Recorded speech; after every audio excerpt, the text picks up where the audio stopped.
What's up, everybody? My name is Greg. Welcome to the channel, greg.thunderwizard.com if you're interested in getting a Thunder Astrology reading or a 9 World Rune Reading. And today I'm going to be talking about cannabis and LSD and hallucinogens in general, period, and my experience with them. And fortunately and unfortunately, I have a lot of experience with those in the past. I don't do those things anymore. And so, yeah, let me talk about what's going on, what I've experienced. First of all, I have this belief, just like what the Thunder Wizard teaches and what all shamanistic traditions throughout the world have always taught, is that the universe is composed of life force energy, and everything can be communicated with through the five senses and through the sixth sense. Through that soulful, intuitive feeling. When you touch a tree, you can communicate it with it. You can feel that energy, and you can learn how to interpret that energy into your language, your words, and have an exchange of energy going on. So when you do ingest these substances, you are in essence taking in the energy of that plant, of that mushroom, whatever it is. You're taking in that energy, and that energy has its own personality and its own way of, giving you a trip. So, there's a lot of good experiences and bad experiences that people have had with these things. And so let me talk about some of the positive experiences, since that's the more interesting. Like, for instance, with marijuana, I would go out into nature a lot, and I would get high. I would take a pipe with me and smoke some up, and go off the hiking trail and kick back in a spot and do meditation. I would stand. Most of the time I would stand. I liked standing there and going into meditation with eyes open or closed. But this one time I had my eyes closed, and a good 5 minutes had gone by or something. This is daytime. I'm just listening to the birds, feeling the breeze. Everything feels good. Feeling the energy of the earth coming up and surrounding me. Everything felt all good. Suddenly, with my eyes closed, I feel on my left hand, which was just down, next to my thigh, I felt like an electric buzz of energy. And I noticed it, and I was just feeling it. I was going, oh, that's trippy. I wonder what that is. And I started thinking, maybe it's a spirit. Maybe it's a spirit that's right next to me, and I'm feeling it. Maybe it's the earth's energy coming up, and I'm feeling it. I don't know, but I'm not going to open my eyes yet. I'm just going to go with it. I'm going to keep feeling it. So I kept doing that. I'm still feeling it, and it starts to increase. It's kind of like that feeling when your hand falls asleep, those little prickly kind of feelings, or like there's just a small electric charge in my hand. And as it starts to increase, I see this kind of red color behind my eyelids. I see a red flash going on. And as that red starts to happen, that energy in my hand starts to increase too. So finally, I'm like, man, I got to open my eyes and see what's going on.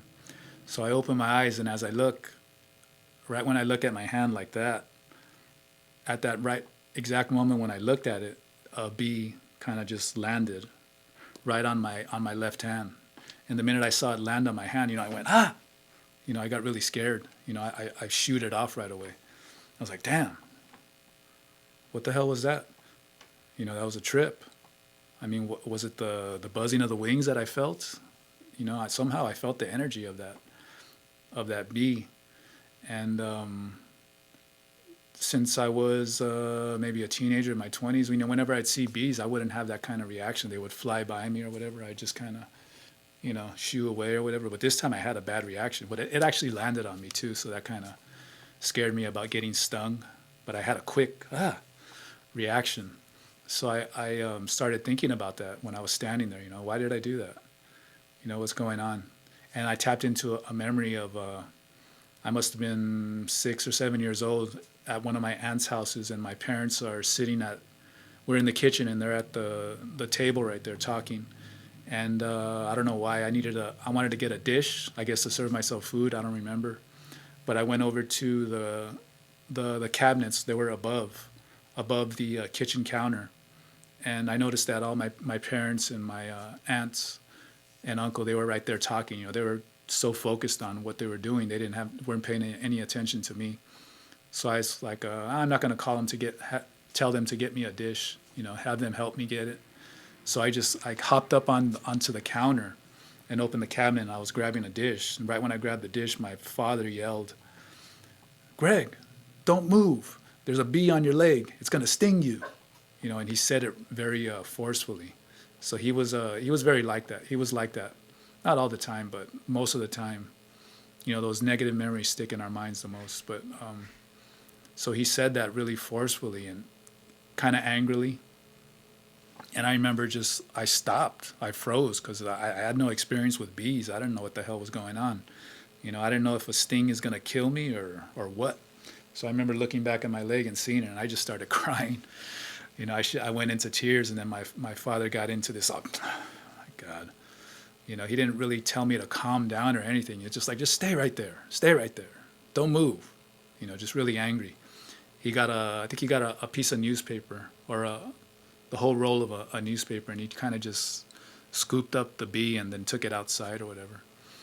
And he just came back in, and, my mom kind of nurtured me and calmed me down and all that, She made me feel better, but my father was just, he didn't say anything. He was kind of quiet, but just that look of, anger and, man, you're an idiot, and, what's wrong with you? He'll say, oh my God.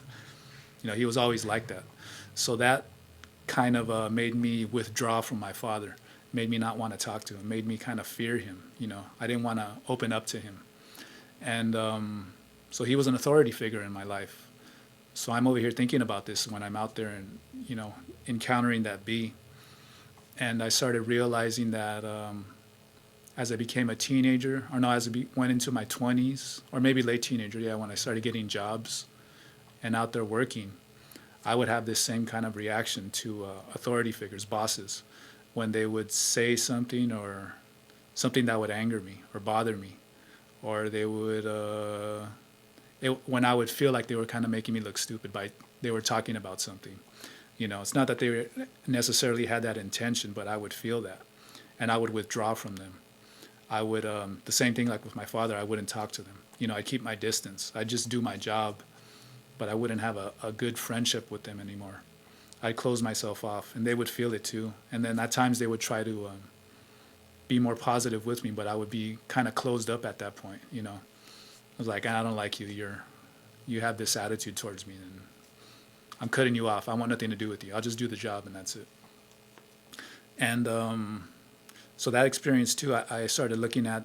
I had that experience with relationships with women in those younger years, in my early 20s, when I would be kicking back with a woman and something would come up that she didn't know about, and I would know about it, and I would tell her about it. I would do the same thing like my father. I would tell her about something, but say it in an insensitive way and kind of look at them like they were stupid, So I started realizing that as I'm out there in nature, I was like realizing that, oh, you know what, I got to stop being that way, stop judging who other people are, because I really don't know what's going on in their mind.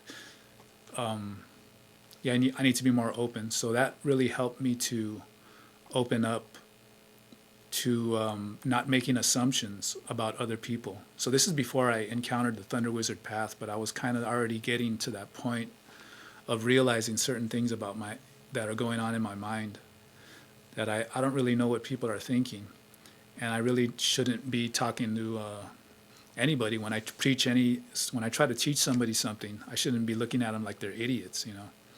That's what my father did to me, and that's what I started doing to other people. So I learned that from that experience of smoking marijuana. But I had plenty of other experiences of going out into nature and getting high, and it wouldn't trigger anything. I wouldn't have any spiritual journey into another dimension, or I just have that experience of feeling the wind, feeling the birds. When I'd come home and do meditation, I would the same thing, get high. In those experiences, most of those experiences, it would just stimulate my intellect. It would have me go from thought to thought to thought to thought, all kinds of different thoughts.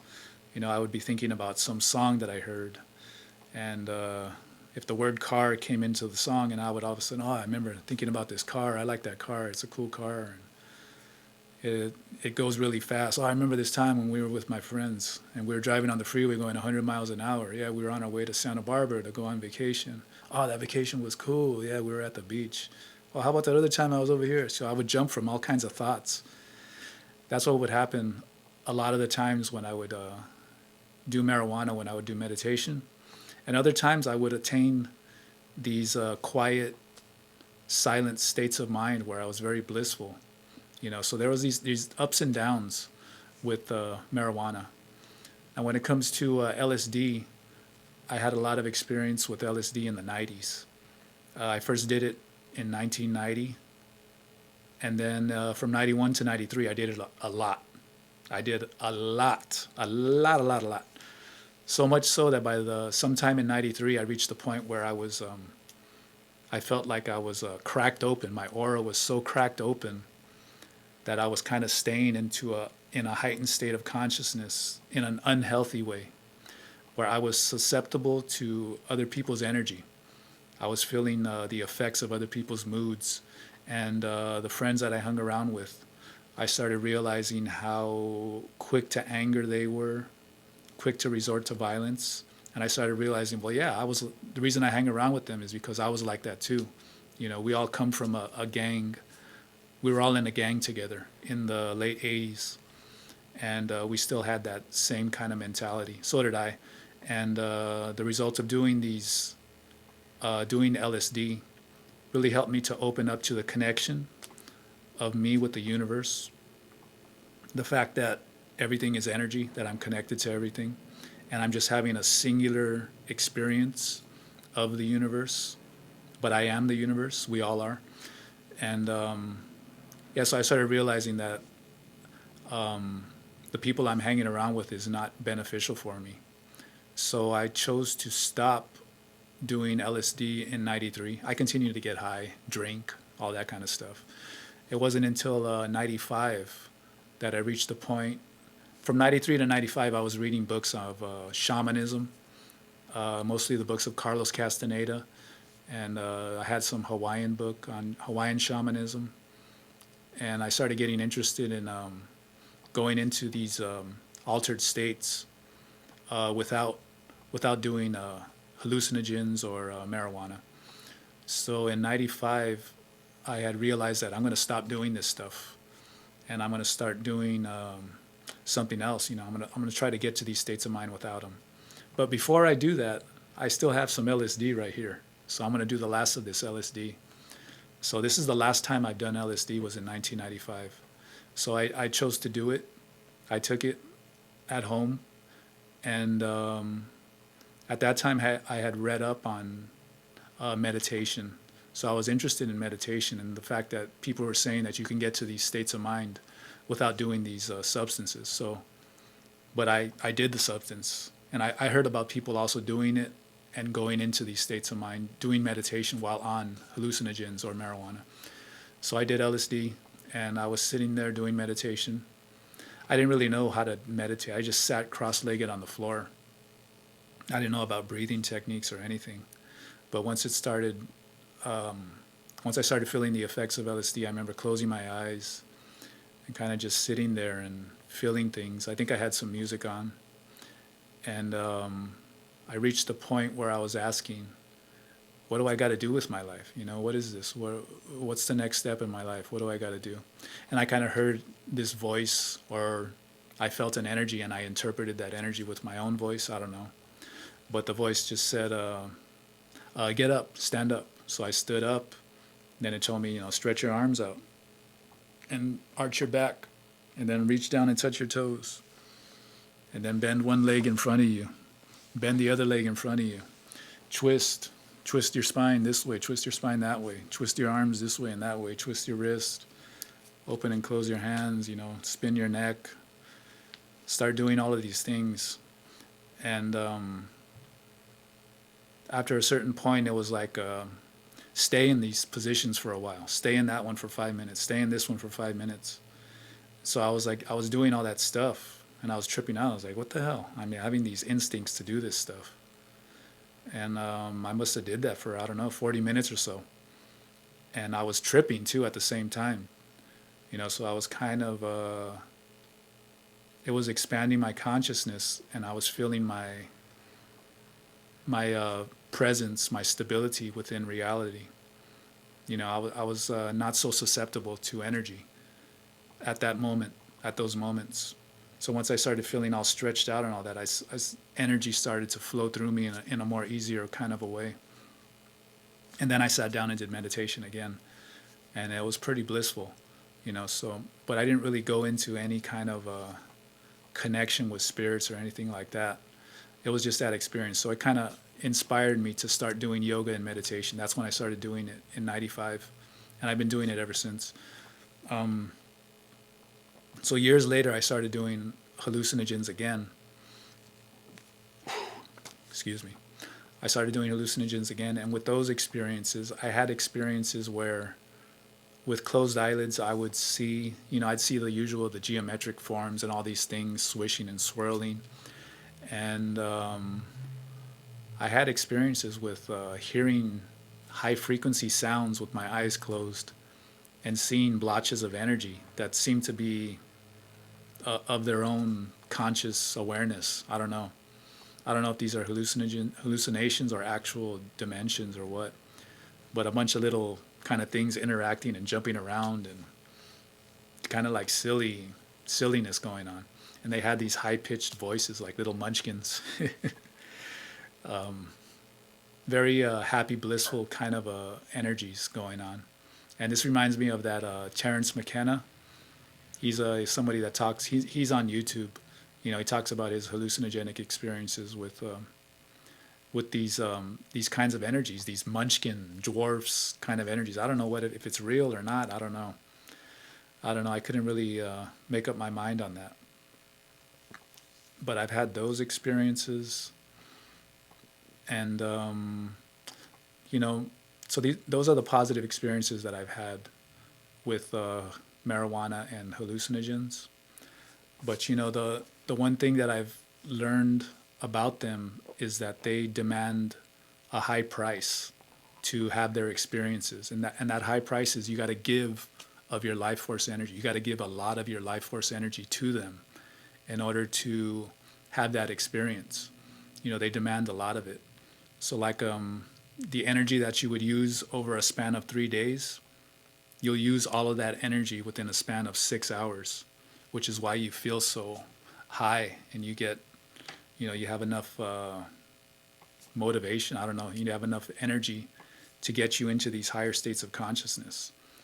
But when you do that, also, when you have unresolved issues within your unconscious, that energy of those plants have to filter through. They have to go through that energy.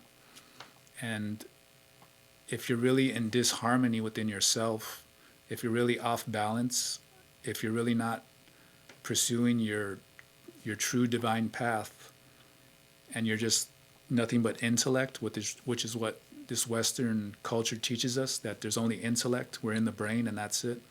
But if you have a lot of those unresolved issues, they're going to manifest visually or just feeling wise. You're going to feel that your unconscious is going to manifest within the trip, which is why people have so many bad trips. They're not ready to look at their unconscious.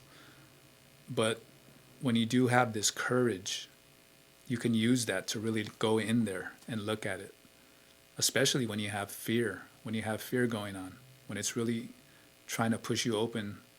They're really trying to point out to you that in order to really get to these higher states of mind that they want to show you, you have to deal with the issues in your lower chakras, and we all have those issues, so I've had experiences where those things manifest. It's an up and down kind of thing. I'll have blissful states for a good 10, 20 minutes, and then I'll go downwards.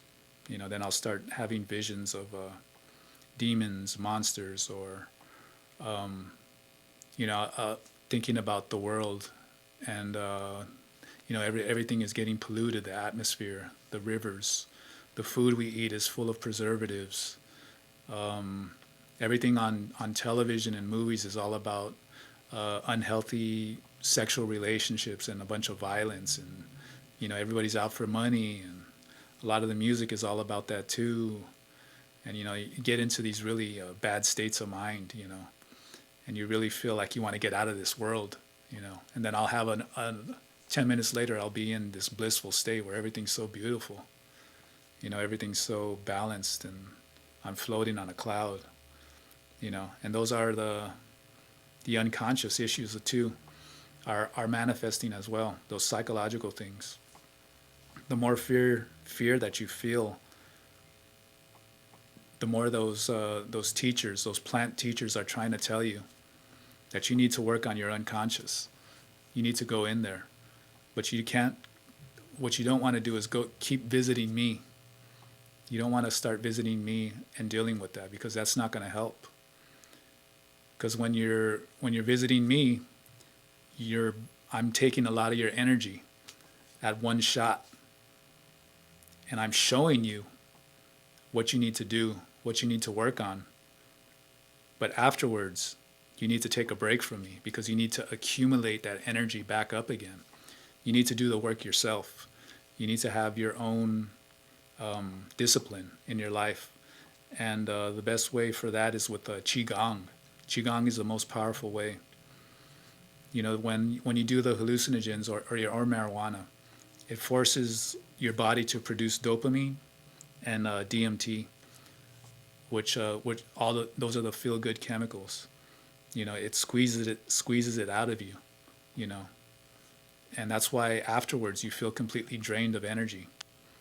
When I was doing LSD consistently, at times on a daily basis, for months and months and months at a time, once I stopped, that's when I really started feeling drained, really drained of energy, and really even more susceptible to other people's energies.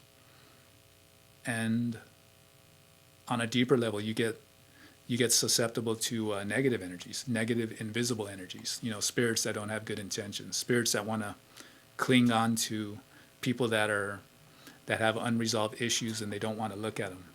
They want to cling on to you and feed off of your energy. It's like you unconsciously make those agreements with those bad vibes. When you empower yourself though with spiritual energy, and you take the time to look at your unconscious, really understand what's going on within yourself, why you react to things in your life. And it usually goes back to, with me, it goes back to my parents.